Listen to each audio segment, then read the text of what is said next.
Secretary, do we have a roll call? Yes. Commissioner Thompson, Present. Commissioner Lee, Present. Commissioner Lowe, Present. Vice Chair Malakoff, Present. and then we did get a notification from Chair Daly that he would not be in attendance today. And why don't we stand for the flag salute?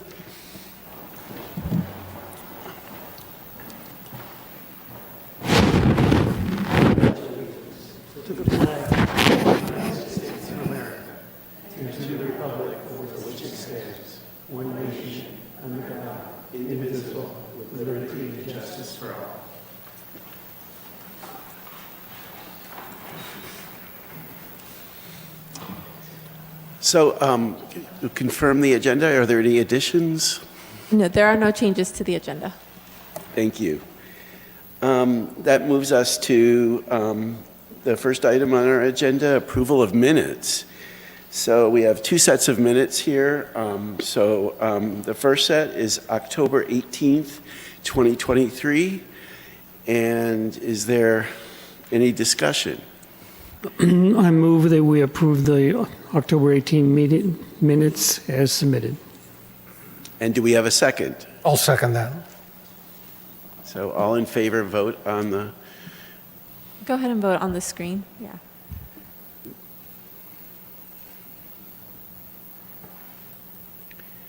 and it looks like we have a unanimous approval for the October 18th minutes. Now, for the minutes of November 1st, do we have any discussion or a motion? I move that we accept the minutes for the November 1st meeting as submitted. And do we have a second? I'll second.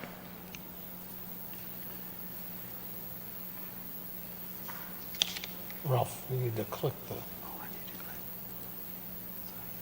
Thank you.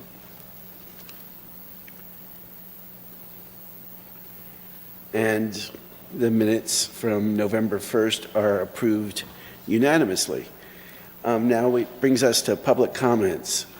The public is invited to address the Planning Commission on any matter not on the agenda. If you wish to speak on the agenda item, please wait to be recognized under that item. Except for special circumstances, the Brown Act prohibits the Planning Commission or staff from responding or taking action on any item made by the public unless it pertains to an item that appears on the agenda.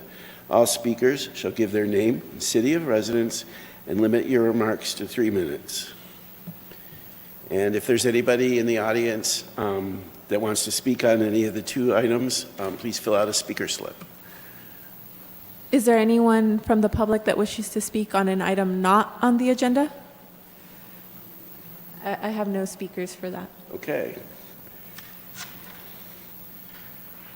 So that brings us to the third item, public hearing item for conditional use permit 23-003 and variance number 23-004.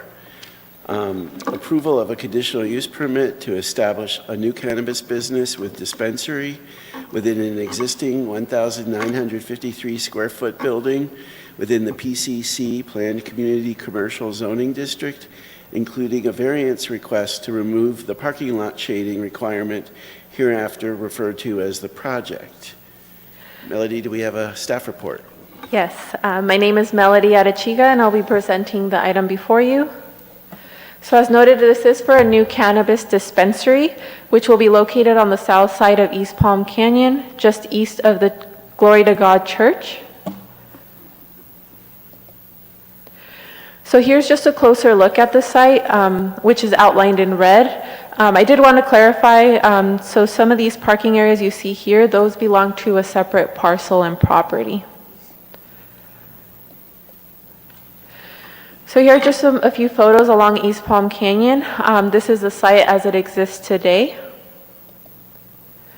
And then just some alternative views from the inside of the property as well. And then the rear. So as you saw in the images, there are some improvements, some parking, some landscaping. The applicant does propose to change that and revamp the area. So here's the proposed site plan. The applicant is proposing to maintain the same building footprint, so they won't be expanding. They will be reconfiguring the parking area and having a total of 7 stalls and 1 loading area. The loading area is going to be used as a parking area as well when the loading area is not in use. They're also proposing to retrofit the trash enclosure to city standard, and they'll also be refreshing the landscaping as well. I also did want to note that they do have a 22-foot dedication that will be required as part of the CUP. And as you see here, it's going to move the property line along East Palm Canyon a little further in, or 22 feet approximately. So before continuing further into the project, I did want to highlight the applicant's request for a variance. The variance is for the 50% shading requirement, which can be accomplished generally with trees, landscaping, or a carport or trellis cover. So this requirement does come from the design guidelines, which were adopted through a resolution by the City Council in 1989. Pursuant to Chapter 9.72 and 9.78 of our municipal code, it is required for staff to review these projects based and using these design guidelines. So some of the projects you've seen before you have accomplished this requirement through shading with trees, as mentioned, or a structure, which could be a carport or trellis cover. The applicant is proposing a variance from this due to some of the dedication that will be going to the right of way, and their limited parking area. So he has stated that there would be challenges meeting the drive aisle width and accomplishing that requirement.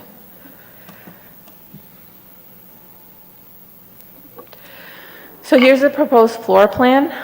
They are proposing display areas as well as office and a break room space, and then a receiving space as well. The remaining area will be for storage and ancillary space.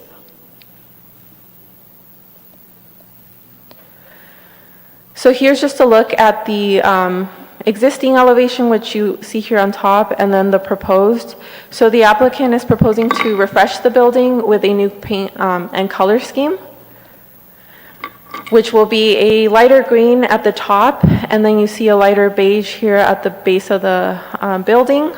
So again, they're not proposing any alterations. The sign here is for reference only, so they will be required to submit a separate sign permit for that. But they do propose to refresh it with a new paint color scheme.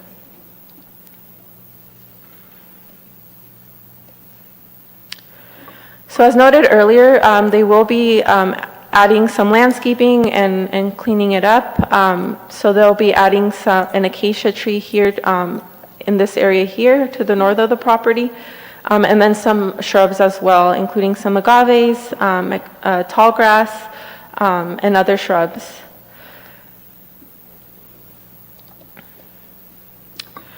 So the applicant has also made another request. This has to do with the conditions of approval, specifically condition 3.45, which requires the applicant shall install air curtains on all exterior doors. So this is not a part of the variance recommendation. These conditions were established by previous planning commissions due to concerns over odor for cannabis businesses. So this is more a request to the planning commission if they would be willing to remove that condition. The applicant did stipulate that the air curtains won't necessarily affect their odor because everything that they're going to be selling will be prepackaged. So they're not doing any sort of cultivation or manufacturing activities that would typically create odor. However, as staff, we have been directed from past planning commissions to include these as conditions of approval, which is why it's still included as part of that.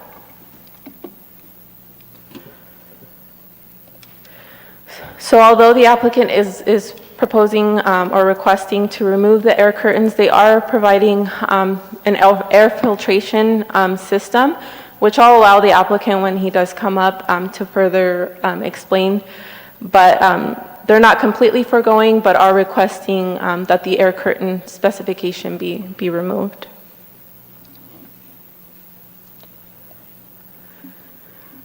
So these are some items that were brought to our attention. So conditions 3.28, 3.29, 3.37, and 3.37 apply to cultivation facilities. So staff is requesting that those be removed. For condition 3.41 and condition 3.46, there was just some typos that we wanted to clean up as well. So changing cultivation to dispensary, and then anti-door to anti-odor. And then these last remaining conditions, condition 3.47 and 3.48, are also applicable to cultivation facilities. So staff is also requesting that these be removed from the conditions of approval.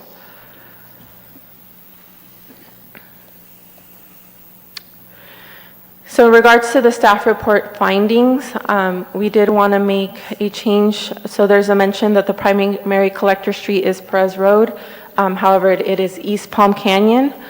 And then adding the addition of the finding for dispensaries, the issuance of a conditional use permit to the applicant will not result in or add to an excessive concentration of dispensaries and or result in a need for additional law enforcement resources.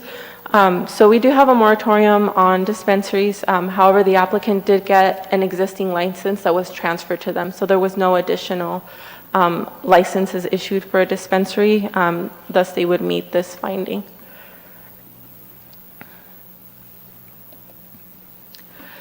With this, staff recommends that the Planning Commission find that the project is exempt from the California Environmental Quality Act pursuant to Section 15303, Class Number 3, new construction or conversion of small structures, and approved conditional use permit number 23-003 and variance number 23-004, subject to the attached conditions of approval and based on the findings contained in the staff report with the requested changes as well. And then this concludes my presentation. Thank you, Melody. Before we have questions, I forgot to disclose at the beginning of this hearing that I have worked with the landscape architect before and discussed it with the Development Services Director and our esteemed city attorney, and we decided based on the information that there's no conflict. So I just wanted to make sure that that was stated for the record. Now that we've done that, we'll move into questions and discussions, and we could start with Commissioner Lee, if you have questions or discussion for staff. Yes, well,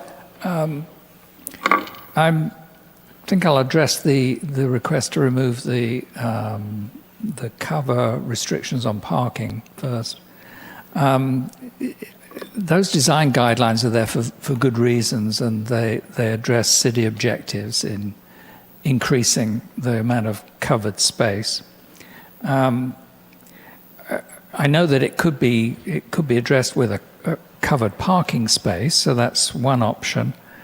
But I'm not inclined to approve a variance to remove all of that. I'm just wondering if there are some other solutions we might find for the applicant. For example, could we the amount of parking space is required at 250, one for every 250 square feet. Could we reduce the parking by one, for example, and then use that to provide that space to provide some additional cover between the parking spaces, something like that. So should the Planning Commission decide, for example, the example that you provided about removing a parking stall, it would be a different type of variance. So it would be a variance in parking to accommodate the shading requirement, for example. Is that something we can decide on now, or would that have to go back and come back to us? And I'll ask Leila for some advice as well, but since it would be a new variance, it may require renoticing to be a part of the new public hearing. Okay. Testing. Oh, I'm not sure. This is a. If you can hear me. Yes, Commissioner, thank you for that question. My recommendation would be if the commission decides to go a different variance route, to provide that direction to staff so that staff can go back and make the appropriate findings as to that variance, because there are project-specific findings that have to be made when you approve a variance, and so we want to make sure that we have a chance to go back and ensure that all those findings can be met. Okay. Yeah. And just to be clear, there are no other options for parking in that area. So there's a vacant lot next to this business, but that's not available to them. That's under a different owner. Correct. So it's a separate property. So with the neighboring property, they only have a reciprocal access agreement because they don't have their own driveway approach on the property, but there's no parking agreement between the two properties. Okay. Thanks. I probably have some questions for the applicant about the air conditioning or the air curtain, but that's all for me. Thank you.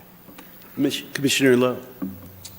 I don't really have any questions. I'm concerned about the variance or the request to eliminate the air curtains, because what we've seen in the past is where dispensaries have been allowed to have consumption lounges. So if there's, the argument that everything is pre-packaged, if in fact at some future date, and we have no regulation for that currently, they decided to have a consumption lounge, then that defeats the whole argument about having pre-packaged, only within the dispensary. So I have a tough time with that one. Yeah, and for the current project that's being proposed, they're not proposing a lounge component. It would only be a dispensary. Right, Only but my retail. understanding is they don't have to come back for a new conditional use permit for a consumption lounge. Correct, yeah. So for all intents and purposes, they could have one the second day they were open if they wanted to. Correct. And if odor were to become an issue in that particular case, we do have our code compliance department that it would be addressed in that manner. Okay.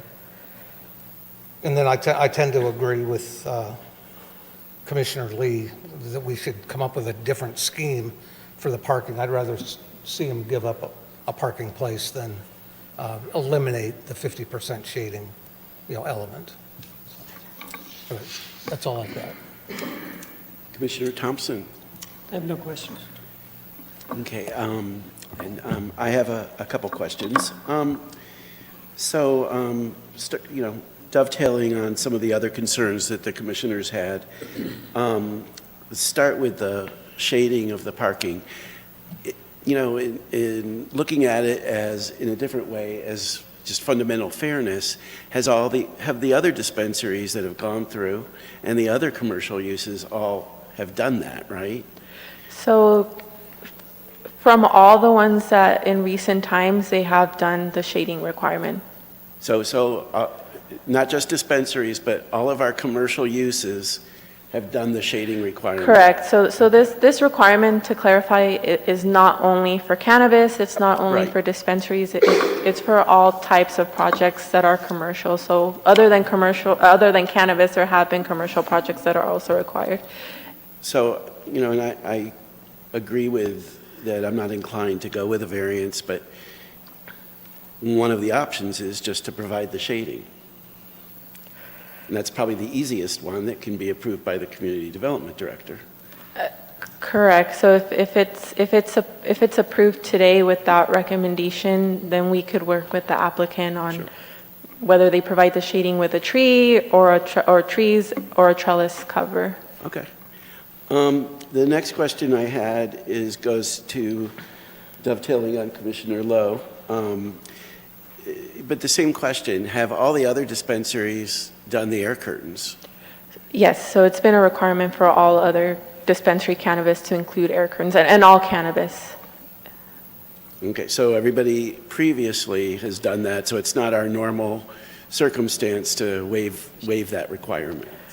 Correct, and that's why we're bringing, again, it's not a part of the variance recommendation. Right. But that's why we're bringing it before the Planning Commission, because staff was directed to include these odor control measures from course. previous Planning Commissions. But again, I'm going back to fundamental fairness to what others have done previously, and that we should remain consistent to all commercial uses and/or dispensaries that have come before us. And one of the other things I wanted to ask about was,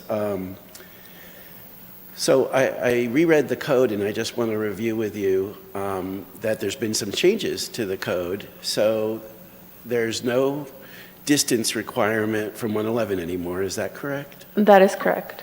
Okay, and there's no distance requirement from a place of worship.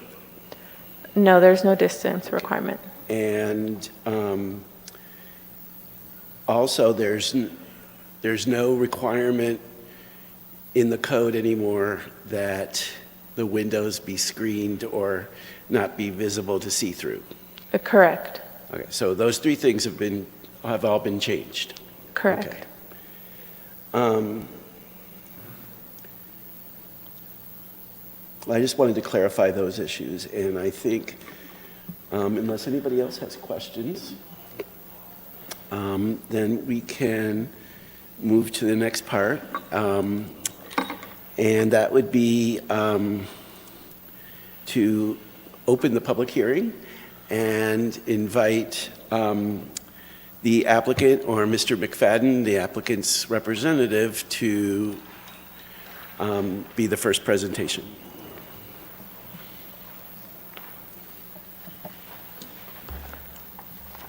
Good evening, Commissioners. My name is Chris McFadden, architect, 75145 St. Charles Place, Suite 4, Palm Desert. Good evening, Commissioners. Okay, I'd just like to go over some aspects of the project with you and then explain the circumstances. This is a very unique project from the onset, okay? There's been several attempts at different uses, 3 or 4 attempts to use this facility. It was originally built back in the mid-60s. So there's a lot of constraints, and constraints have economic impacts, okay? One's the age of this facility. Being so old, you know, we get a new building code every 3 years, right? And so what we can do to that building is very limited, and we took it on kind of as just a TI. When I met John last December, a year ago, you know, he wanted to be open by Halloween if possible, seeing that it was a fairly simple TI. So we've been through quite a bit already just to get here tonight. And so the age of the facility is really a disparity against that building. The parking layout is that site's totally constrained. It's got a 20-foot backup behind the existing stalls that are there now. There's no room. They're losing 23% of the property area to the widening of Highway 111. So the dilemma is, and it doesn't have a driveway approach. So part of the dilemma is with the speed of the vehicles going by there and everything, you know, you can just drive right by that facility and not even see it. So we want that facility open. We want people to be able to see it, and we're beautifying the front of it quite nicely, I think. And this is the third right-of-way adjustment on that particular parcel. And so looking at all of the other uses that have been attempted to go on that site, this may be the last best use for that facility, and it's been vacant for a long time there. Okay, so that's that aspect of it. In regards to, so I just want to bring that ahead, make that point that, you know, it's been a difficult process getting here. In regards to the municipal code that was been in place since 1989. When you read that, it says 50% of all spaces should be shaded by trees or carport structures. I have it right here. That's not changed since 1989. And that indicates that extenuating circumstances can consider alternate solutions to this. So if you look at the projects on the north side of Highway 111, from Perez Road on up, there's at least a half a dozen projects that have similar tight site constraints. Those fit windows all face south, which is a very abusive sun angle, right? And none of those facade enhancements, they don't include parking structures. They don't meet all of the shading requirements there along several of those projects. And whereas we're on the south side and we face north, and I submitted on the drawings, but this presentation here, half of our drawings are all clipped off. So all the sun angles, photographs, that building throws out an 18-foot shade several months of the year. Okay, so it's already shaded by the building itself. Sun rises on the east, settles in the west, moves across the south axis. The building's 18 foot tall. So it provides adequate shade for the 3-minute stay that most of the visitors or clients have there. Specifically in regards to the air curtains. The air curtains are not an odor control device. They're for fly protection, usually imposed by restaurant use. They don't contribute anything to the odor relief of the building. I'm not opposed to putting an air curtain on the entry door. Or on the employee door, which is for the intake of product. It's really the main entry where the clients go through it. I've done a few restaurant designs now where we enclose the kitchen, we remove the air curtains because the air curtains, people don't want to walk through those. They're, it's 300-400 CFM across the door, and it's bothersome if you're carrying anything into a building. You're likely to lose it in your hands. I mean, it's really just for delivery of product for a restaurant is what to keep flies out of the kitchen area. That's what they were designed for. So if we have to put them in, we would, but we prefer to install the shutters, which you didn't go over, Melody, in regards to the use of putting the shutters, which are enviro blinds on the outside of the building. One of the conditions in here requires us to put all of our shutter materials on the interior or bars on the interior of the windows, whereas the enviro blinds are a very clean look. They add a look to the building and they protect the glass from vandalism and from getting broken. You can drive a golf ball against those windows and they won't, against those shutters, and the window behind it won't break. So we want to protect that area for vandalism, and those are only closed when the building's closed at night. So I wanted to discuss those items there. I have a few, some other items to go through in regards to the individual conditions here, and I think that for the most part we have these resolved, other than the variance item and the air curtain. And I've spoken to John Corolla already today, and I think we're receptive to pretty much everything else on there. So it's really just these few items that we wanted to have a little bit of discussion on. So I'm ready to answer any questions. Did you want to add anything to what I'm saying here, John? No. Okay. Is there any questions from the commission of the applicant before we move into public comment? I have one question, if I may. So I think what I read in the staff report was that you have other mitigating tools. Oh, yes. In lieu of the air curtains. That's correct. So the shutters are for security. It Those has are nothing to totally do for security, with, yes. with odor or replacing the air curtains. So tell us about what the other mitigating. Yeah, sure. So I'm sorry, I glazed over that. Part of that condition, you have two options. You either meet option 1 or option 2. We feel that we are complying with the intent of option 1 by all product that comes into this is packaged. So there's no odor from off-site. Everything's packaged off-site. And we were going to put in a CamFill interior air cleaner, which has a MERV 15 filter in it, and it's carbon activated. And so there is interior filtration, and we've submitted all the specifications, and CamFill is a standard for the cannabis industry, and they deal, with primarily with extraction and cultivation odor issues. And so that's just a unit that we can put inside the building, and it will filter the interior air within the building to assist. So any concern there. As far as the building being used for a lounge, we don't allow any consumption on site.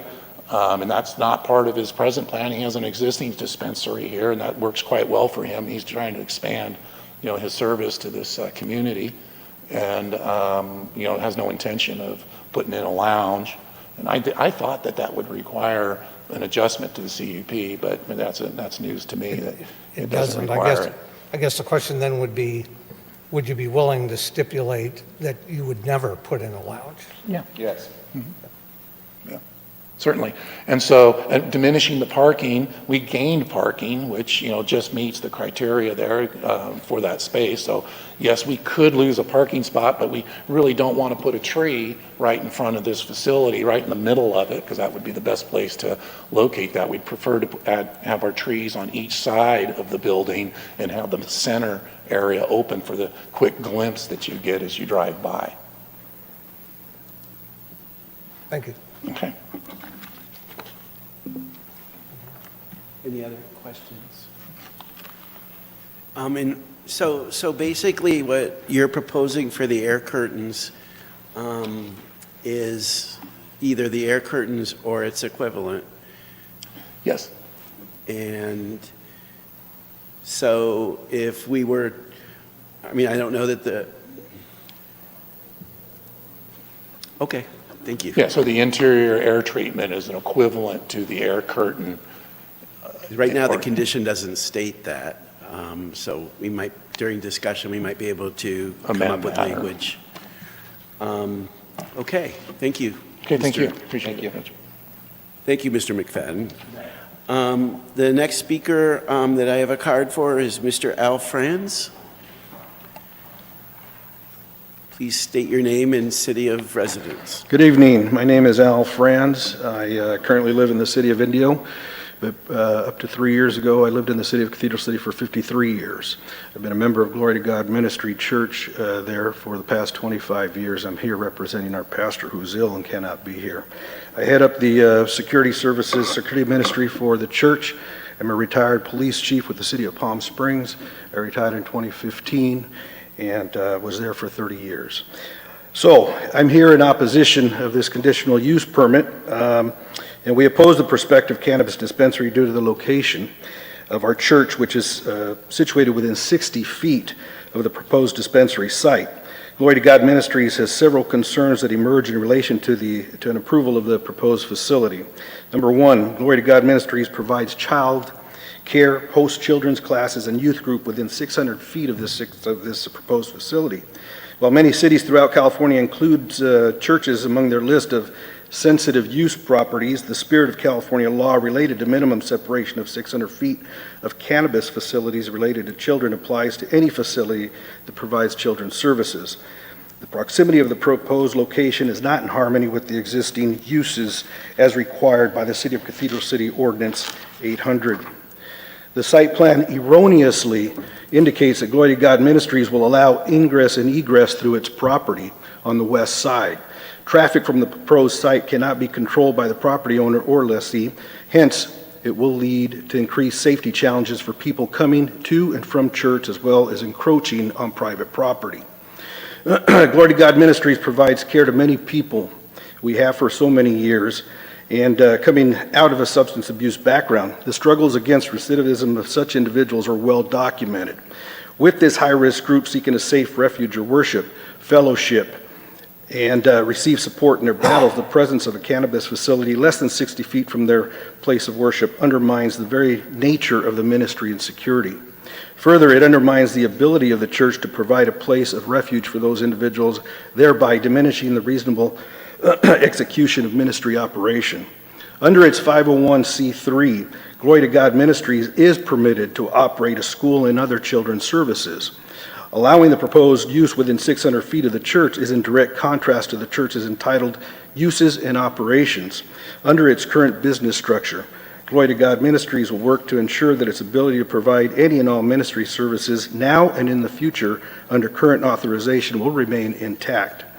The church has experienced many problems with individuals utilizing church property for drug use and camping, as documented through the Cathedral City Police Department. A dispensary facility would likely increase the traffic of individuals seeking a place to use the product beyond the control of the property lessee. Glory to God Ministries has concerns about the overall safety of dispensaries in light of the recent ground due to unknown canisters stored in or around the premises of a Palm Desert dispensary where it burned to the ground. The proposed dispensary here in Cathedral City is just too close to the $7 million church structure. Glory to Chief God Franz, Ministries. Can you wrap it up? You're Yeah, over your basically, we're in opposition of this conditional use permit. Thank you, Chief Franz. Thank you. The next speaker is John Soulier. If you could state your name and city of residence. John Soulier, Cathedral City.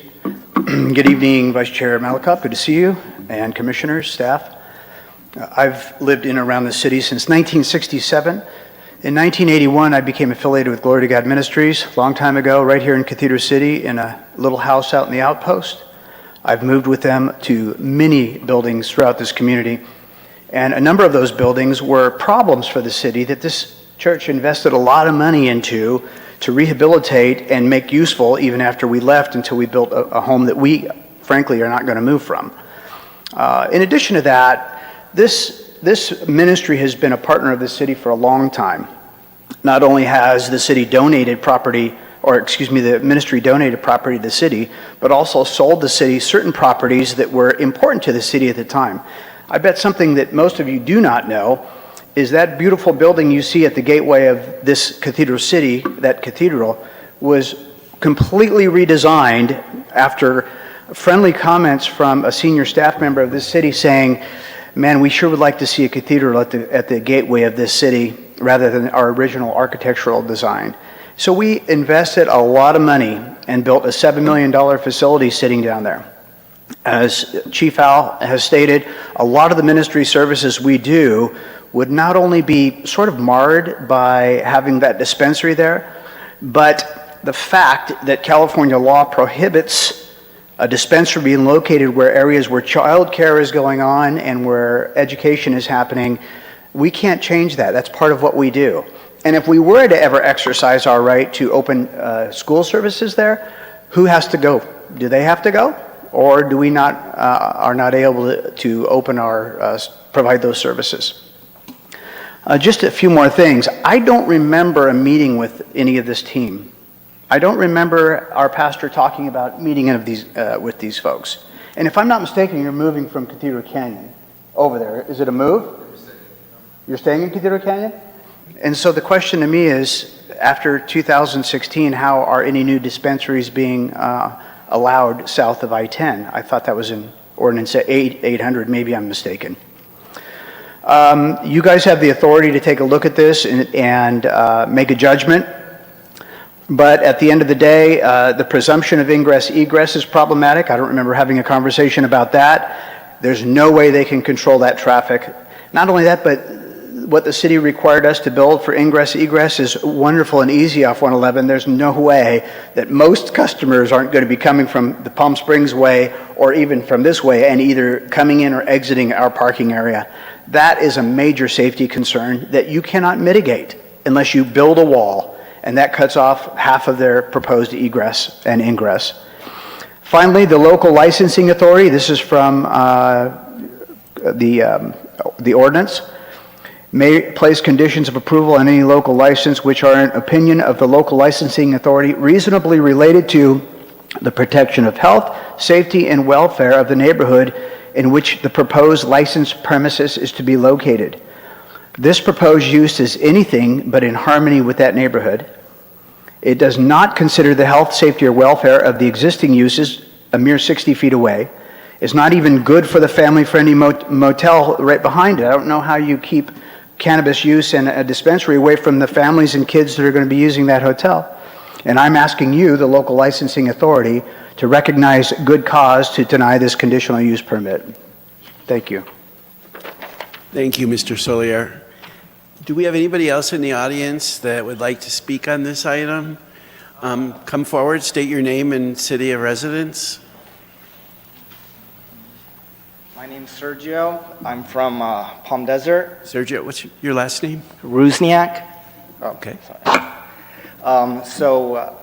That building used to be my mom's. I'm the current owner. When John first came to me about possibly doing a cannabis business there, I was somewhat skeptical, and then he showed me his other space, and it was like music to my ears.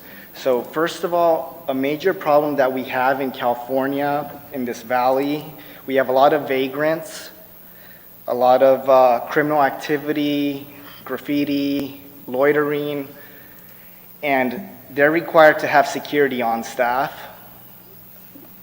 which I think is kind of like, it's like having a police officer there, but not as extreme.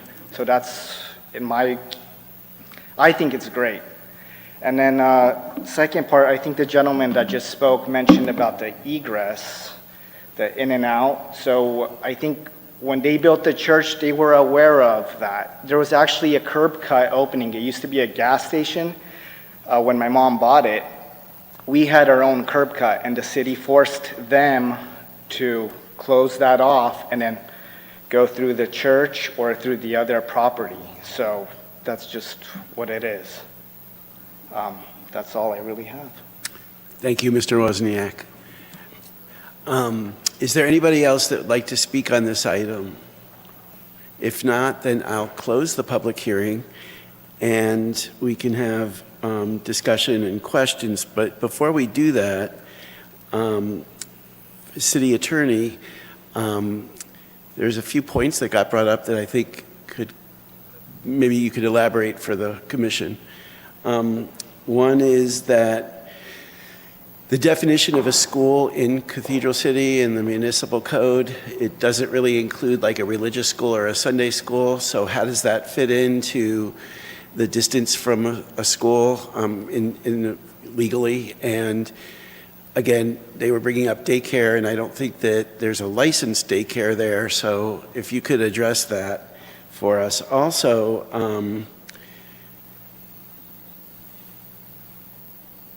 but that's the main issue. Thank you, Vice Chair. I think these are important questions that could probably take some additional analysis if the commission wanted it. And so, looking into the uses that were asserted tonight by the church representatives, staff could take a look at that more closely if the commission wanted, and provide some additional analysis to see if any of those uses are in fact applicable here. Okay, we'll see what the remainder of the commissioner thinks on that issue. Why don't we start on the other end with Commissioner Thompson? Do you have any questions or discussion? My only comment is I agree with the discussion about the shade requirement. I do not support the variance for that. So I would, since it is part of the staff report, we would have to discuss and decide to not include that and modify the motion. Other than that, I don't see any issues. Commissioner Lee? Skipping you over. Yeah, so the shade is still an issue as far as I'm concerned. I appreciate the architect's response, but the fact is that we've been doing this for some time now, since 2017. Those provisions have been in our municipal code and have been honored by other applicants. I can understand some of the points about being on the south side of the road, so shade falls across the building. But even so, that's not something that's inside our municipal code. It says we should have 50% shade. So I still think that's an issue for me. In terms of ingress and egress, I would like clarification on that, either from engineering or from legal. I'm not sure what that point was that was being discussed, that the egress would be blocked. So that tells me we may need more clarification before we can actually make a decision. Similarly, with the question about schools, that may require more legal analysis. In terms of the air control, the air curtain, I don't really have a problem with that. So with those other issues, the legal issues out of the way and the ingress and egress properly explained, I would tend to support the application. Commissioner Love. Yeah, I'm inclined to want to continue the item to a future meeting. Number one, to get some clarity on the uses that the church has for the property and whether those fit into a definition of a prohibited use within the Cathedral City Municipal Code. I think the letter that we received from the church was dated yesterday, which didn't give many people much time to research that. I think after we conclude our comments, staff has a comment on that. All right. So then, secondly, excuse me? The public hearing's closed. I was just going to mention we have ingress, egress easements, and we had to submit those. Okay, thank you. Yeah, so, and that would be, if there is an ingress, egress easement, that's something I'd want to understand, because it sounds like we have the property owner doesn't believe that there's a legal ability to pass over their property to enter onto the applicant's property, and then we have the applicant stating that they have an easement. So I think we need some clarity on that, or we need to hear from staff that they've investigated that, and in fact that easement or mutual use agreement or whatever it is actually exists. Thank you, Commissioner. Let me state a few things, and then we'll turn it over to staff. I'm sure Mr. Corella can address the ingress, egress. I tend to agree with Commissioner Lee in that we need to take care of a few things. I think that the code is the code. We can't pick and choose from the code what we want to follow and what we don't want to follow, and that I don't think the shading requirement is that onerous, and that I wouldn't support the variance either, and that we could, if agreeable, we could modify the motion just to leave the variance out and have them construct a shade structure to be approved by the Development Services Director. For the air curtains, I think that that's not a code requirement from my understanding, and what we could do there is that we could add the words to condition 3.45 to say that they install the air curtains and or its equivalent to the satisfaction and or approval of the Development Services Director. And that way, they're not getting anything waived, but they could put in the equivalent of. So I think that might be a solution if the commission were to agree with that. I think we do need the clarification on the ingress egress, and I think the definition of a school is different in each city, and I'm comfortable with in that it's not a teen center and it's not a licensed daycare center, and it doesn't have a distance requirement from a church, from a place of worship. So even if we wanted to support what the place of worship wants to do, the code doesn't really give us the ability to do that. So unfortunately, we're bound by following the code, not just doing what we want to do. So I think that's how we need to proceed with that. And Staff, would you like to address any of the use issues or the ingress egress?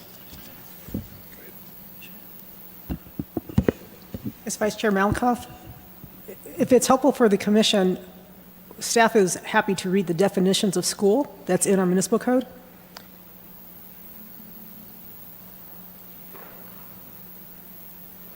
So school private means an institution conducting regular academic instruction at kindergarten, elementary, secondary, and college levels operated by a non-governmental organization.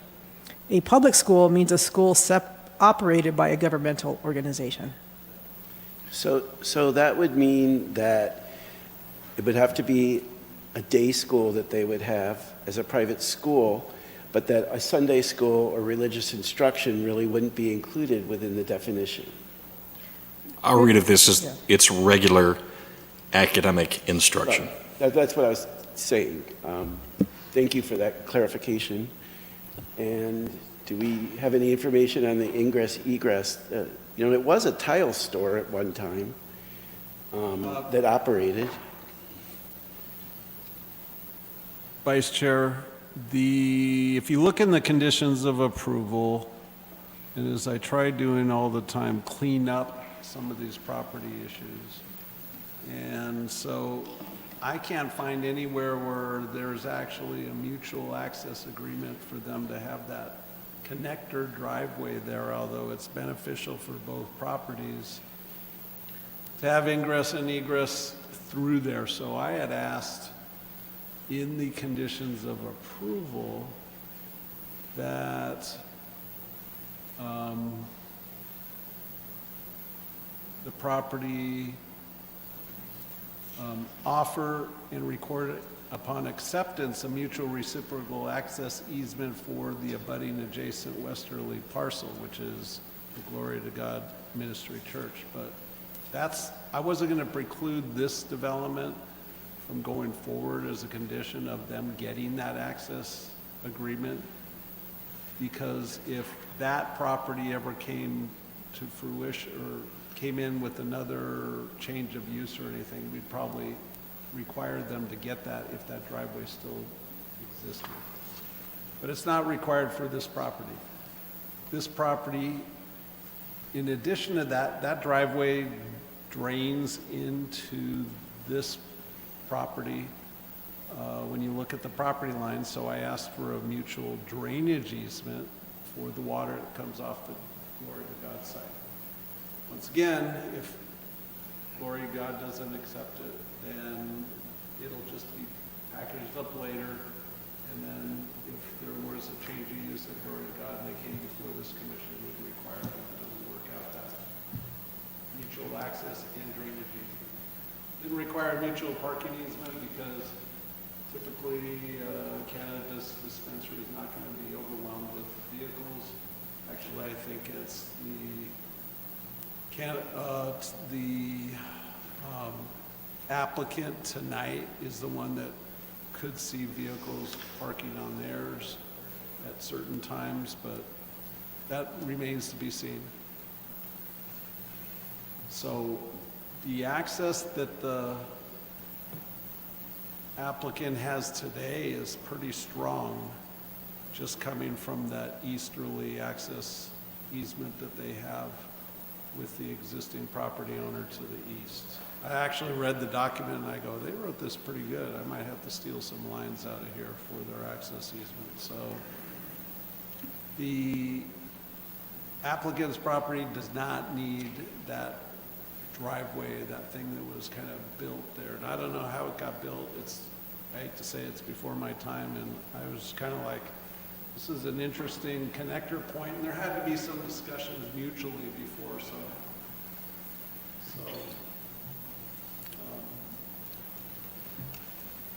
that's all I can say, and I'm going to bring some irony here. And John knows it. The last time I saw John, this was about probably 15, 16 years ago, and we were at a Bible retreat together. So it's interesting. I thought I'd throw that out. So John, Thank you, Mr. Corella. Does the commission commission have any direction they'd like to go? Commission, if I could also just add, Excuse me? if I could also just add to what John was saying. Sure. It looks like their staff does have a copy of a declaration of reciprocal easements, but I haven't had a chance to look at it, so I'm not sure if that's helpful. That's the one to the east. Okay, That's with the mutual access agreement on the east. It's real strong, and it even covers drainage too as well. perfect, thank you. So Chair, could I just check with John? So in plain language then, there is no requirement for any access through the City of God's property. There's no document that I see that's been recorded between the two properties that provide for an access, mutual access cooperation Right. and/or mutual drainage cooperation. But in terms of this application, it's not necessary to have any kind of access from that side of the property. The east side access is sufficient for city engineering and traffic purposes. Yes. Thank you. So back to just dovetail into Commissioner Lee's question, if in fact, which it sounds to me like it's fully within their rights to do so, if the church wanted to put up a wall where the existing access point is from the west, would our fire department have any issues with that? Yeah, and I don't think we have a fire department representative to answer that question, so I'm not even going to go there. Yeah, because the concern then would be you have no throughway. Glory to God does have a full driveway around the project. But they have one driveway, and that's the one that comes in off the street, as well as this property if there was a wall there. But all those properties typically in that area there have the one big driveway. It's a pretty substantial driveway where if the fire department looked at it for this project, you can actually, if you blocked off half of it, you could still move a apparatus through there. But once again, that would have to be confirmed with the fire department.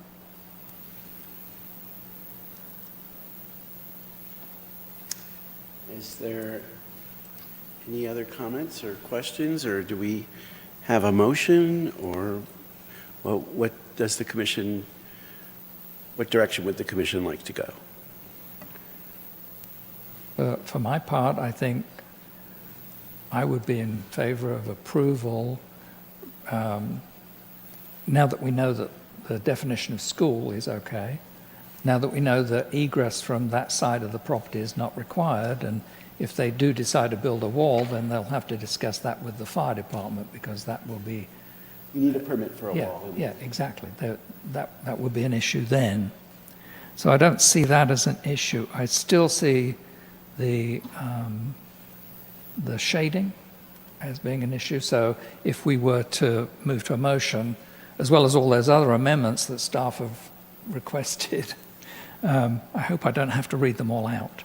I think we could just include whatever we're changing. I think whatever the staff has proposed, we could just say as proposed by staff. Okay. But would But you... then go ahead, I'm sorry. No. So I would say not approving the variance and removing the language from 3.7 requiring the exhaust air filtration system so that they can go ahead with the proposed other filtration. 3.7, I thought it was 3.45. I don't know, I'm in the wrong place here. I think that's just for the exhaust system. I think the air curtains are in 3.45. So Okay. what Yes. I would... So just remove that. Well, what I would suggest is the applicant shall install air curtains or their equivalent on all exterior doors to be approved by the Development Services Director. So it's either going to be the air curtains or something that's equivalent, and I would trust our staff to make that decision. If everybody agrees. I don't agree with that, because an air curtain is moving air. An air curtain is not about controlling odor. So when you're saying equivalent, what you're assuming is the equivalent to absorb the odor or prevent odor. But the equivalent of an air curtain is a fan. You know, it's air movement. So I don't think that we can phrase it that way when the objective is odor control. So you would recommend that we keep 3.45 the way it is? No, I am in agreement with the request for a variance, removing, The variance was for the shade cover. there's two. One is for air curtains, and one was for, I believe that We're just talking about the air curtains now, and that's not a variance. That's just a request. So it's a condition, so we it's a can condition just of approval, 3.45. I understand that, but I thought it was mentioned or No. discussed that they The variance requested a is variance. only about the shading, and we'll get to that in a minute.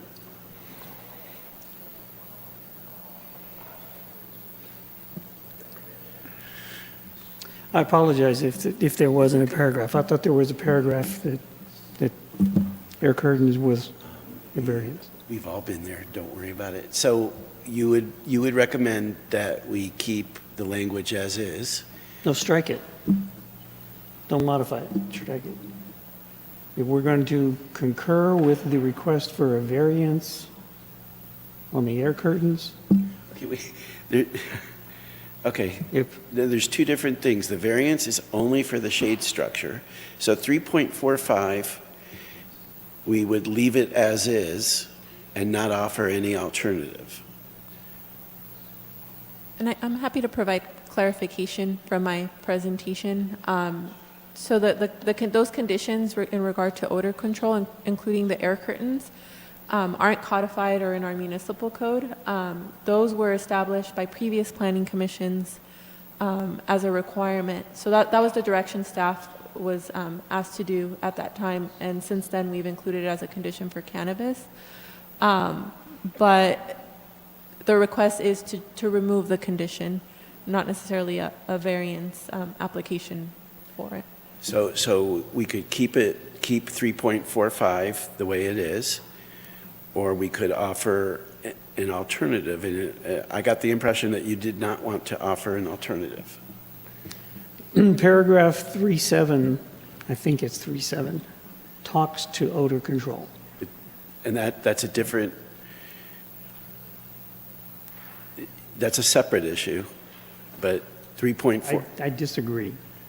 But paragraph 3.7 talks to odor control. If that is there and implemented, the idea of this air curtain is not going to affect the odor escaping the facility.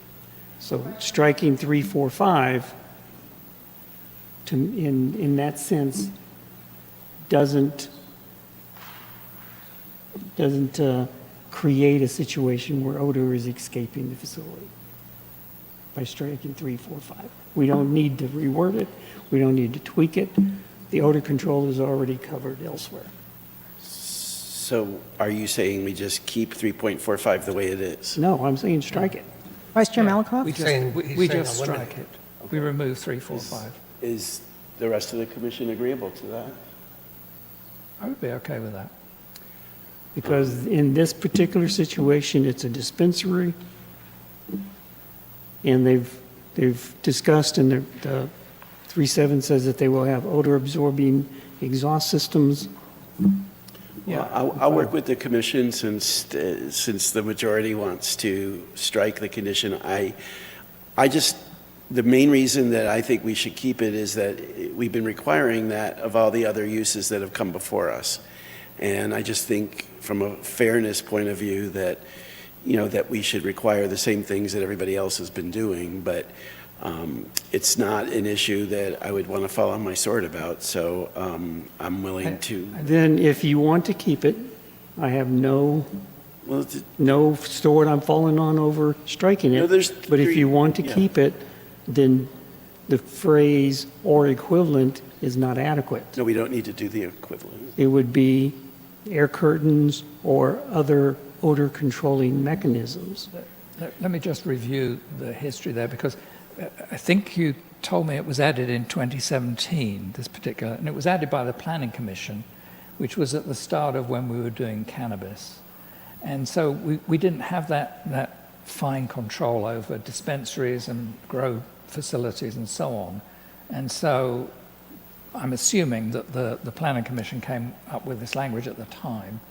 I don't see that it's necessarily wrong now to review that for businesses which are simply a dispensary and have given us an assurance that they won't have any consumption on the premises. So I think since we invented this language in 2017, we're free to now change the rules on that, depending on the type of business. Do we want to add a condition that says that they would not be able to have on-site consumption? I would not be opposed to that. I'm not sure if we can do that, but Well, I'm willing to, I'm the only one that felt that we should keep that, so I'm willing to work with the group. So we can strike that in the motion. That brings us to the variance for the shading requirement. And does the commission want to modify the motion to just include the CUP and have a motion, have a condition that would be like 3.49 that would say that they would have to construct a shade structure per code to be approved by the Development Services Director?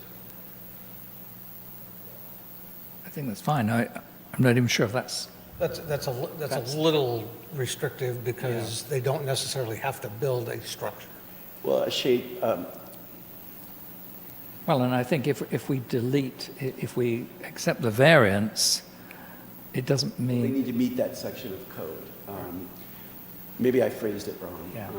They would have to meet the shading requirement to the approval of the Development Services Director. That way it could be a tree or a shade structure. Yeah. Thank you. I did not mean to be restrictive. Vice Chair. I appreciate the suggestion. So that would be condition 3.49. If- Vice Chair Malakoff, if I may just add, if the commission would like, if it determines that the variance should not be approved, the commission can choose to not approve the variance and then approve the CUP. That would then require that the project be constructed in compliance with the design guidelines. So the design guidelines would then automatically control. So we don't need that. So we don't need to add anything, because if we reject the variance, we're back to the standard procedure. If the city attorney doesn't feel that's necessary, then it's not necessary. So then. Unless the commission wanted to add any additional conditions or otherwise, specify how to meet that requirement. If I may, and I apologize, we didn't coordinate this ahead of time. I think the addition of a condition provides some clarity with respect to how the determination is made that condition or the design guidelines are met. So I think rather than leaving it open, does it require additional design review? Does it require representation back to the Planning Commission? I think adding that the resolution of that comment may be addressed by the Director of Development Services. I think that provides some clarity to the applicant.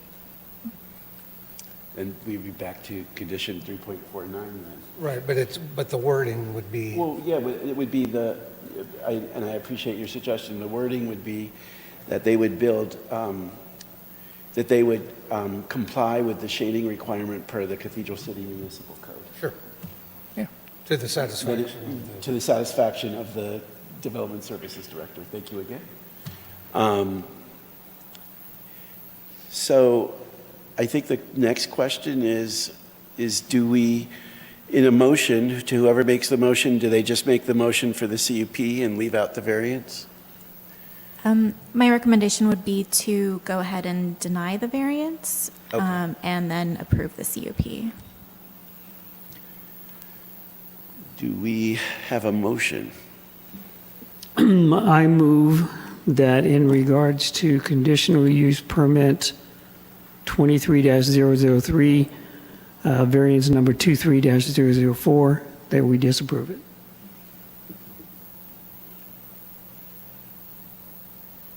That we do not accept it. I'm sorry, could you repeat your motion? I move that we do not accept variance number 23-004 to conditional permit number 23-003's application. Second. So it's just a motion to not approve the Not variance. approve the variance. Okay. And we have a second?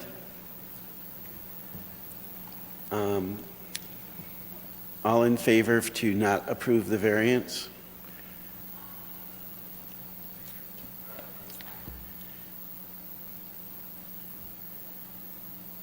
I just want to make sure I vote the right way.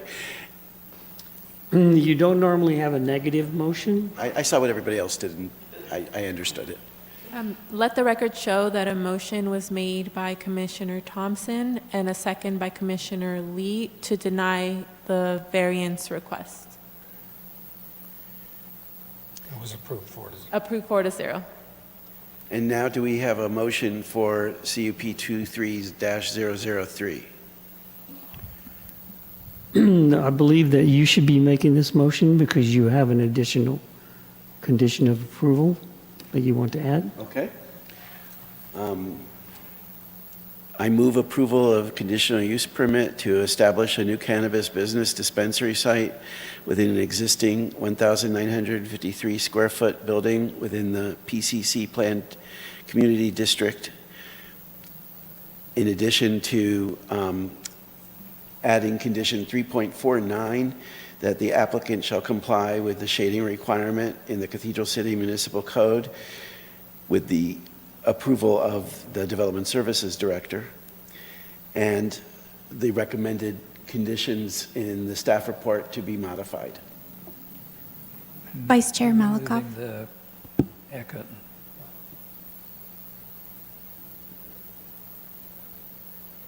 So we're striking. And to, I'm sorry, and to remove condition 3.45, referring to the air curtains.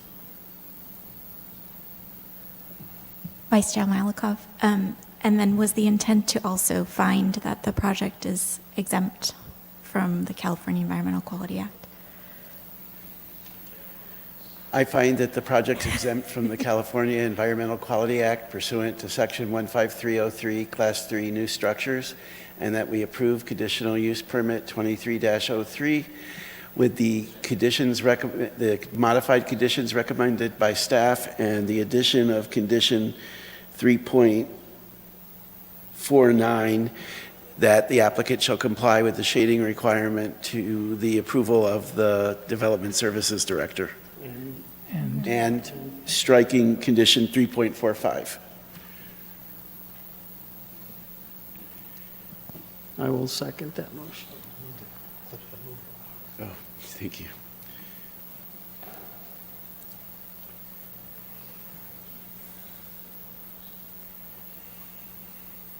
Let the record show that the motion was made by Vice Chair Malakoff, a second by Commissioner Thompson, and approved 4-0.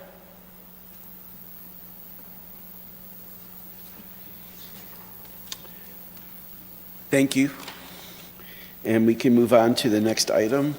Non-public hearing items, presentation on zoning ordinance amendment 23-02, a discussion on SB 9, allowing for housing development and urban lot splits in single-family zones.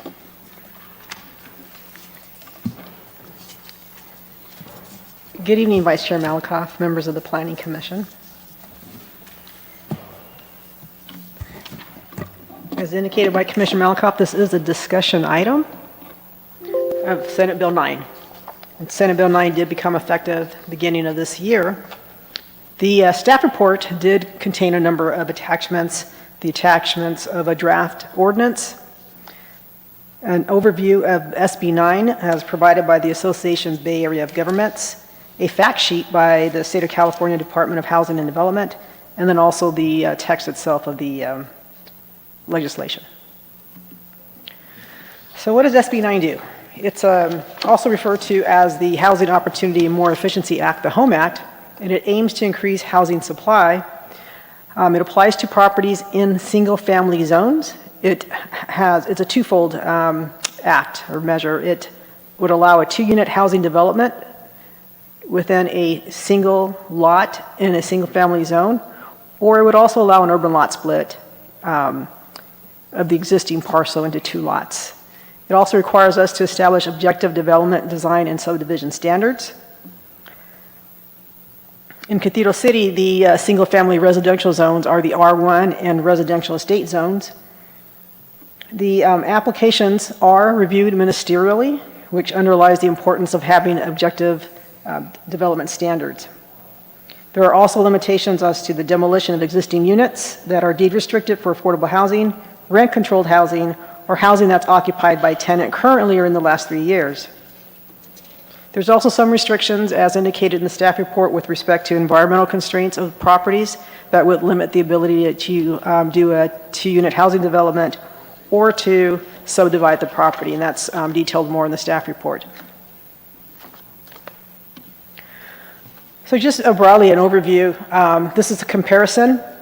On the second column would be our R1 and RE zones, and currently today, discounting SB 9, a person could come in, develop a single-family home, do an ADU, do a junior ADU, so potentially up to 3 dwelling units. Under SB 9, a two-unit development, there could be any combination or several combinations of development, but at the end of the day, there's the potential for up to 4 dwelling units. You could have 2 primary units, an ADU, a junior ADU, or 2 primary units and 2 ADUs, but the end result is 4 units. On an urban lot split, you could take a lot and subdivide it, and each resulting lot could have 2 primary units on it. There is a limitation that we do not have to allow ADUs or junior ADUs on lots resulting from a lot split, and we're proposing to keep that restriction. But at the end of the day, each resulting lot could have 2, and so ultimately, that original parent lot, it's the equivalent of the 4 homes. This is just a few examples of what you could potentially have as a 2-unit development. Again, it's 2 single-family developments or dwelling units. This one has a attached dwelling unit. You could have a duplex and an ADU. You could have 2 single-family developments and a junior ADU. And at the very end, it's another combination. Here's an urban lot split. Each resultant lot can have 2 primary units. These are just variations of that. And this was included in the packet, which was from the Bay Area of Governments, that depicted different potential developments with either the 2-unit housing or 2-unit housing with the lot split. So we'll go into a little bit more the discussion in the staff report.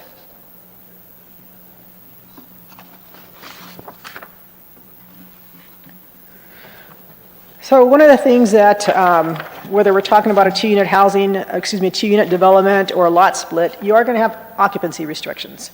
So we're going to proposing to put deed restrictions on the properties that indicate and identify for disclosure purposes that the development was developed, as a 2-unit project or formed as an urban lot split, and any development on the property would be subject to those requirements.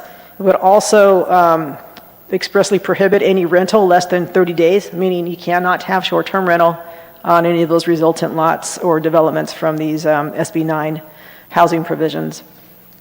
Also, in a 2-unit development, a property owner would have to live in one of the units, and in the case of an urban lot split, property owner would have to live in one of the units for a minimum of 3 years.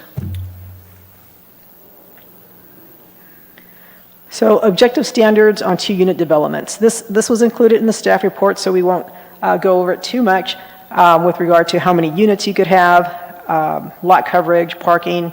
But these areas that are identified in red is where I would like to maybe have some more discussion as well with the Planning Commission.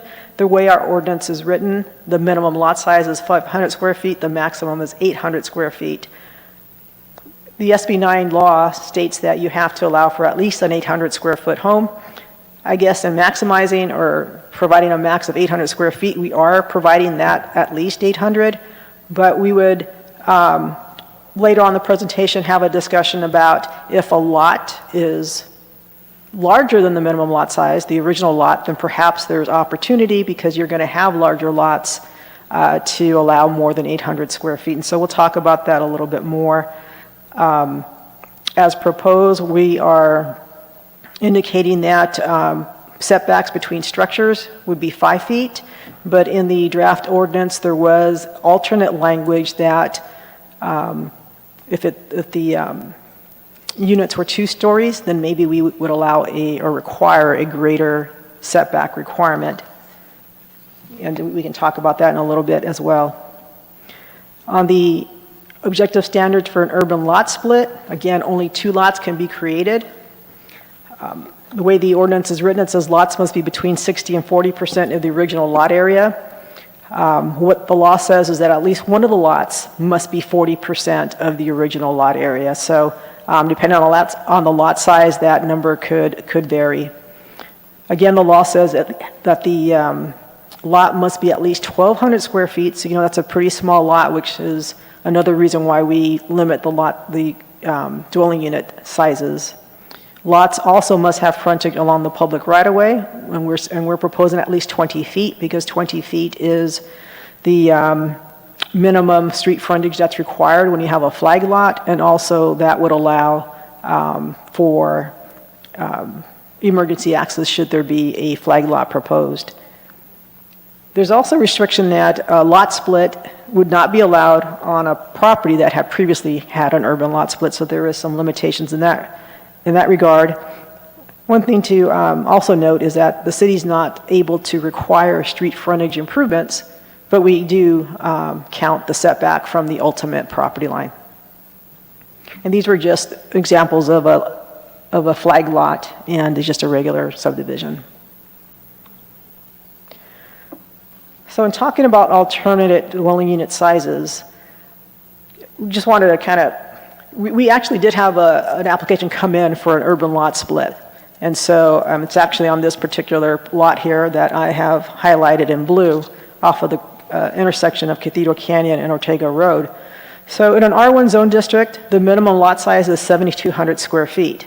And so the resulting lots on a 7,200 square foot lot, you'd have a parcel of about 2,900 square feet. And my comma is not in the right place for parcel 2, but about 4,300 square feet. This particular property, the lot's 12,300 square feet. So it's about 65 to 70% larger than the minimum requirement. And one parcel is about 5,700 square feet, and the other one's 6,500 square feet. So you can see these are way larger than if somebody just had a 7,200 square foot lot. So our thought process is that when you have larger lots that are created through an urban lot split, they do provide the opportunity to have a house larger than 800 square feet. This is the plotting of this particular proposal.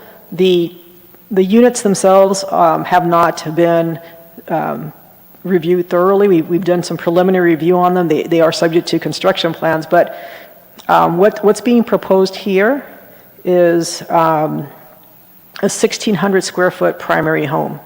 So that's twice the size of 800 square feet. It also supports a 400 square foot garage. And then there's a second unit, this plotting shows 800 square feet. The tentative map showed an ADU at 1,000 square feet. So it could be up to 1,000 square feet.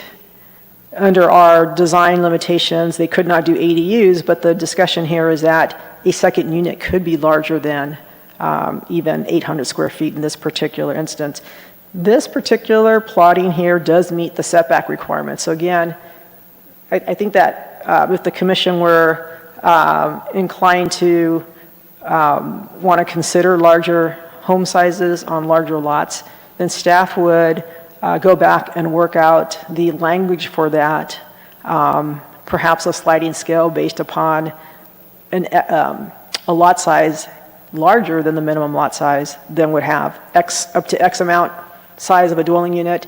If it's 1 3/4 larger than required, then maybe it's up to 1,800 square feet. We don't know what those numbers are yet. We wanted to see if the commission was open to that type of a discussion to allow for alternative lot sizes. I think this also goes towards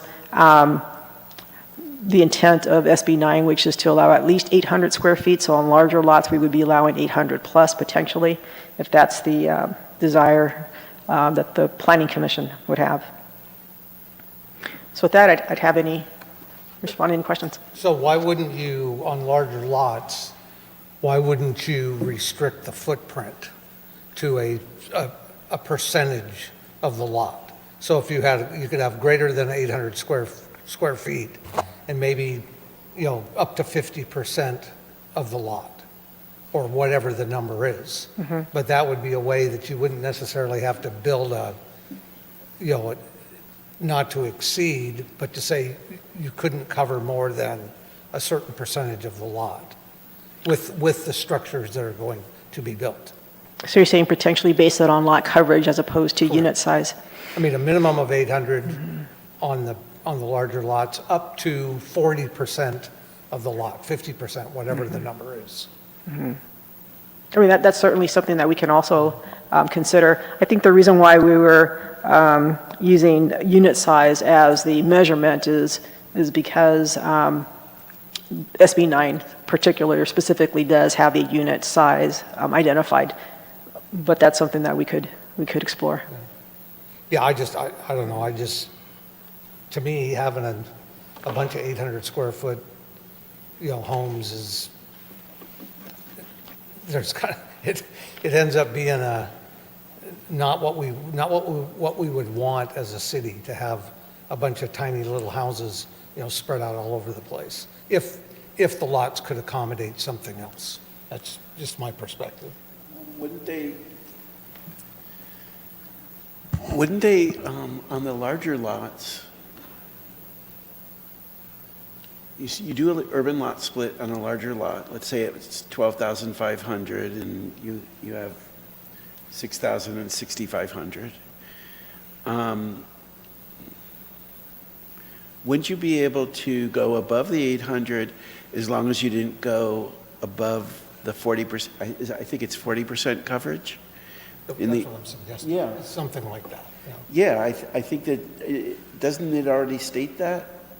You can go up to the maximum coverage. I think that the 800 is only when you don't meet the minimum requirements of the zone.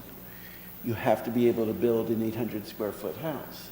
But you can go up to the 800 or above as long as you meet all the code requirements for that district. Is that correct? Well, the way the ordinance is written, it's a minimum lot size of 500 up to 800. But it would have to meet structure size. this yes, Not really. lot size. Yeah, that would be really small. And you would also meet the lot coverage, but I think what you're suggesting is with a larger lot, it could potentially be larger just based on lot coverage, and we should consider just the lot coverage. Well, let's take it for instance, something that might happen in the RE zone. So let's say you have, almost an acre, 40,000 square feet. You can do an urban lot split. You'll have two 20,000 square foot lots. Then you just meet you can go above 800 square feet as long as you don't go over the coverage requirement for the RE zone, right? Yes, if we were just going strictly on lot coverage, it could be over 800 square feet. Yeah, and you Yes. have to meet the setback requirements and everything. Okay. Yeah, I mean, I just think if you're looking for, something that you can approve over the counter, which it sounds like, I'm being a little simplistic about it, but ministerially approved, that having a hard limit on square footage is going to be overly restrictive. Whereas if you can get comfortable with an amount of coverage for your building footprint, that might be easier to work with long-term. Any comments from? Yeah, so I've got a little list of questions here, well, mostly clarification for me, and I hope they will be easy answers here. The first was to do with R1 and RE being the two zones, but I'm thinking in terms of Desert Bloom development, which is RR, and that's single-family homes. So how is that differentiated? Those are ADUs. They're single-family homes in a Right, but they have PUD. ADUs. They have ADUs. The RR is a resort residential zone district as opposed to a single-family zone district. Okay, so is that a state definition? Is that our definition? I mean, what? Because I understand various locations have different definitions for residential zones. I'm just wondering how we know that R1 and RE are single family and RR isn't. The single-family zones allow, they'll allow single-family dwelling units. The resort residential allows more than just single-family. Okay, it's because it's more expensive. Okay. Can any developer of single-family homes on single lots, so they're only building one house, can they apply under SB 9? Yes.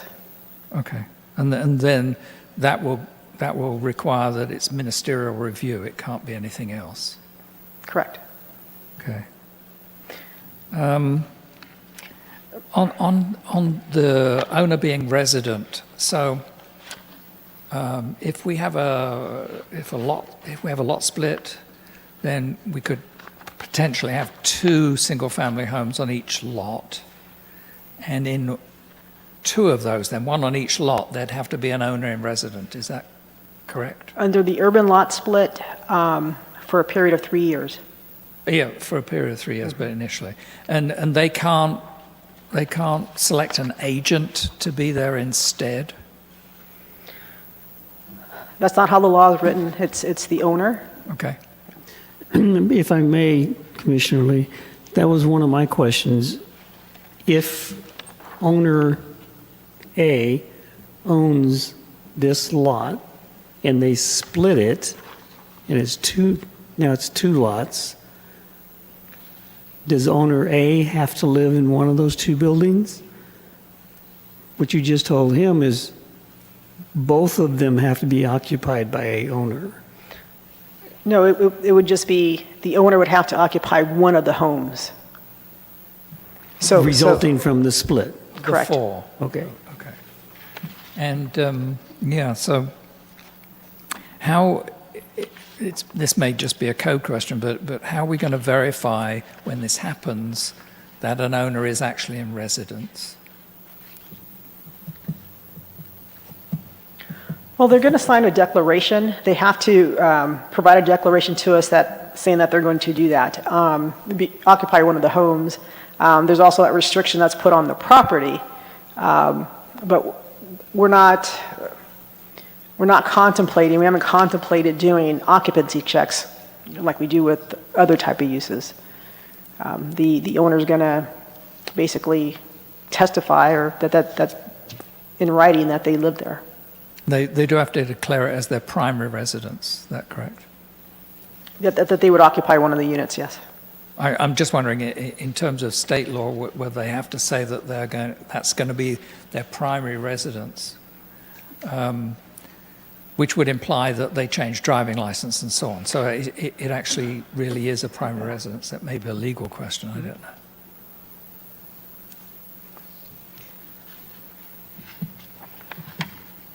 If we don't know, it's fine. I mean, Yeah, I can double check on the language, but if memory serves, I believe it's an affidavit that the owner intends to occupy the residence. as their primary residence. Now, beyond that intent, there's nothing that's said. Okay.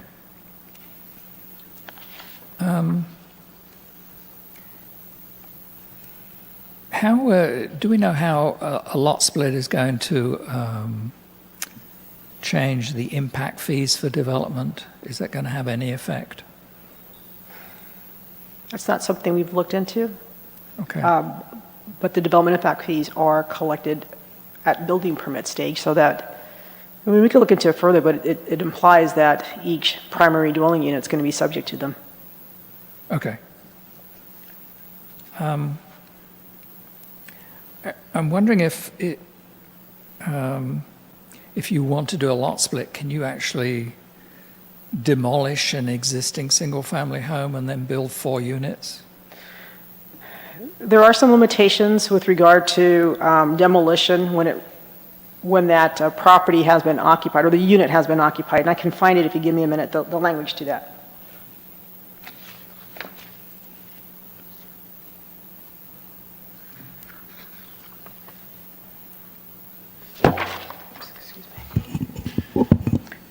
It's in 9.116-.050 qualifying requirements.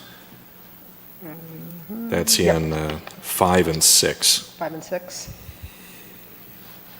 So it's, and that's on stamp page 54. So one of the qualifying requirements is that the proposed development shall not require the demolition or alteration of housing that is subject to any form of rent or price control. Number 6 says the proposed development shall not require the demolition or alteration of housing that has been occupied by a tenant within the last 3 years. And there's number 7, if any existing or previously demolished housing unit on the lot has been occupied by a tenant in the last 3 years, the proposed development shall not involve the demolition of more than 25% of the existing exterior structural walls of any housing unit. Yeah, but that all talks about tenancies. So if the owner lives in a 1,200 square foot house and decides he wants to demolish that, split his lot and build 4 units, can he do that? I think the way the language is written, it says tenant, and tenant would assume, typically when we use the term tenant, we're thinking of a rental agreement. Right. So the owner could do that if they wanted to. Yeah. I would suppose so. Okay.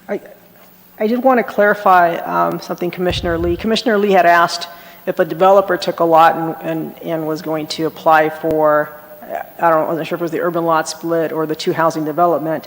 There is a provision in number 8 that says, in the case of an urban lot split, the subject property shall be owned solely by one or more individual property owners. Individual property owner does not include any corporation or corporate person of any kind. So what you were asking, I felt I needed to clarify with regard to this language. Great, thanks. So those were my questions. The only other thing I'd add is I concur with the comments about larger than 800 square feet properties. I think we'd want to come up with some formula so we preserve the nature as much as possible of that district. So we don't want what used to be called McDonald mansions, these huge mansions. Yes, thank you, not McDonald. I apologize. Mac mansions where we build on all the available space and they're pushed together right in the middle of a community where it's much more spaced out and so on. So I understand that we want to maximize the use of the space, but at the same time we don't want to change the character of a neighborhood if we can avoid it. Would it be helpful, perhaps, if staff were to come back to the commission and provide some examples of what the lot coverage may look like? I think it would be helpful as well to contemplate not just the primary dwelling unit, but if there were an ADU or a JADU, how that might play into the equation and just what that would look like on some of those properties. I was doing some quick math here, just thinking about an 8,000 square foot lot in the R1 zone district at a 40% lot coverage, thinking of what that would look like. The primary dwelling unit, maybe that makes sense, but I think we also need to take into account the possibility that there's an ADU or a JADU, and I think this is where if we put some tables together, perhaps looked at some exhibits, some illustrations to show what a typical lot would look like and how the application of lot coverage may play out in those scenarios, it may provide some additional data points for the commission to consider. Thank you. Commissioner Thompson, did you have? I have just one question or discussion. Short-term rental, you stated that in your presentation that for a lot split, it's prohibited. So remind me of how our current ordinance reads, and when does that prohibition come in place? Is it when an ADU is put in place or a casita is built? Does a casita automatically become an ADU? So, Sometimes the challenge, and what becomes a little bit complicated or complex, is that it seems like ADU law and SB 9 law in some fashions can overlap. So going back to ADU law, the regulations say any ADU that is constructed, I believe the date was January 1st, 2020, it might be 2021, but you can't do short-term rentals on ADUs permitted or built after that, whatever that date was, but I think it was 2020. So SB 9. I'm sorry for interrupting. So does that mean that all what we call casitas here in the desert are ADUs from January 2021? No, what that means is that any new ones that are approved or built from that date, I think it's 2020 or 2021, cannot be short-term rental. It doesn't really talk, any ADU that was permitted prior to that could Right. be. So when a vacation rental is being proposed, that's one of the things they check, when was it built? So that's ADU law, but for SB 9, under SB 9, whether it's a two housing development, two primaries, a junior ADU or an ADU, it's saying you can't do short-term rental at all under SB 9. Right. So going back, trying to make sure my simplistic mind understands, the housing that was built prior to that threshold, that's prior, owner occupied, primary residence, they can do a short-term rental of their casita. Any home that's built after that, even if the owner lives on property, they cannot do short-term rental. They could not do short-term rental under SB 9. Right. Yeah. Which means they can't do it. Right, on any of them, ADU or non-ADU. Right. Yeah. And, okay, going back to make sure I understand the whole big picture here, is my interpretation of what we used to call a casita is now defined as an ADU. Really what's going to define the ADU is that it's an independent living facility, meaning it has, kitchen facilities, cooking facilities. That is a dwelling unit. I think casitas used, I think it's a matter of semantics. Some will refer to a guest house with no kitchen amenities. It's not an independent living facility, and they'll call it a casita. So it's difficult to make those determinations based on the term casita. We really have to see what's inside. Okay. If it has a kitchen, it more or less crosses the line. Okay. Thank you. So you're going to come back with some tables and diagrams, or is it going directly to council? That's my suggestion here, based on the discussion and perhaps the commission's search for something other than that 800 square foot cap on the unit size.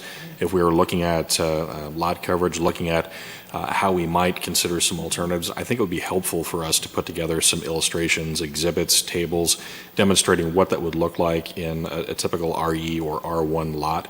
And really allowing the commission some additional time to calibrate that. I would suggest that we continue this discussion, have another study session-like discussion before we bring the ordinance back. So there's no action tonight. I think this really is intended as discussion, and if there's some additional data points that are needed, we can bring that back before we bring the ordinance. I would suggest that in addition to what you just mentioned, I'm worried about some neighborhoods just being, like Commissioner Lee was talking about, just having development crammed in so that everything is so tight. Some of the neighborhoods that I was thinking of actually wouldn't be able to do this because there are three. Like for instance, in the square mile, south of Dinah Shore, west of Cathedral Canyon, east of Landau, south of Landau. Well, you know where I'm talking about. That's actually R3 because it allows the duplexes and everything right now. So this wouldn't be applicable there because it's R3. But what I would like to see to prevent the kind of bulk and density that we're all concerned about is, I really liked that diagram that you had in your presentation where you took the aerial. And if you could take some neighborhoods and show us what the potential could be, because I'd sure like to feel better that it's not going to cause, a neighborhood like Century Park to become overcrowded, with a building on property line and stuff like that. So I thought that overhead view that you did was very good, and if you could do something like that to show what could be if people started doing the lot splits, that would be great. If the commission doesn't mind, I do have one question with regard to some input on separation, building separation on stamp page 58. Paragraph B, there was two options for setbacks between buildings. One is just 5 feet between detached structures, including accessory structures, or detached dwelling units and associated covered parking shall be a minimum of 10 feet from each other unless all structures are single story and not more than 16 feet in height, in which case the separation could be 5 feet. So when you have the height, we would require greater distance and separation. Yeah, So I'm open to any, either. But I think your aerial view is very helpful, and if you could do something like that for us, that would be helpful. Okay. Could I just ask Sandra, looking at F, building separation on page 58, so are those statutory requirements that you're giving us there, or are they proposals from the city? These are proposals from the city. So if we wanted to, not that we probably would, we could make that 8 feet or 6 feet or whatever. Correct. Okay, it's interesting. Right. I appreciate the input. Thank you. That took a lot of effort to decipher the gobbledygook from the state, so thank you. Unless there's any more discussion on the non-public hearing item, is there anything else? Okay, then we can move on to commissioner comments. I'd just like to thank everybody for being patient with me on my first time trying to chair the meeting. It was nothing like I imagined it to be. I thought you did a good job. Thank you. No, I'm just saying it was, from having spent a lot of time on the other side, it was just chairing the meeting is very different than I imagined. But thank you, everybody. I appreciate your patience. Does anybody else have any commissioners' comments? City Attorney report. Good evening, Vice Chair. Nothing specific to report, but it's wonderful to see everyone and enjoyed seeing all of the decorations as I was walking up to City Hall. Thank you. It's always good to have you here, Layla. City Planner report. So we do have a meeting scheduled on December 20th, and that is all that I have to report. We actually have a meeting. We do. And with that, at 7:49, I adjourn the meeting. Thank you.